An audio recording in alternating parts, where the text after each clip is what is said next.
Epilogue. To you, my precious person. One day, roughly 2 months after Rio and the others arrived at the spirit folk village. In the kingdom of Beltrum, the capital of Beltrant, a young woman who looked to be in her mid-teens was in the garden of the royal castle. Her name was Celia Clare. She was a count's daughter and the youngest person to graduate from the renowned Royal Academy of Beltrum. Celia's long silver hair swayed in the wind as she sadly gazed at a single letter in her hands. The name Haruto was printed as the sender. Celia knew the name. She had received a letter from a certain boy using that name once before, so she was convinced that that same boy was the one who wrote this letter, too. The contents of the letter were straightforward and written in a familiar handwriting, stating that he would be late, but would definitely come to see her again. Hello, Celia. So you were here this whole time. A man in his mid-30s appeared, putting on airs as he spoke to Celia.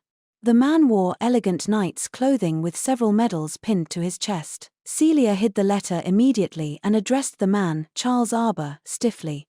Sir Charles. Charles grinned at Celia smugly. There's no need to be so formal. We'll be wedded next week, no? How about you call me darling instead? No, that's a little. It's still a little embarrassing for me. Celia ducked her head down and shyly bit her lip. Charles laughed. I do like your sense of chastity. It is lovely indeed. You even refuse to hold the hand of your fiancé.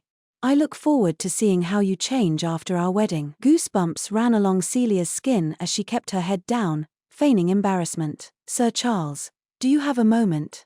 A knight suddenly appeared out of nowhere, calling for Charles. My. Just when I came to greet my adorable fiancé, work comes calling.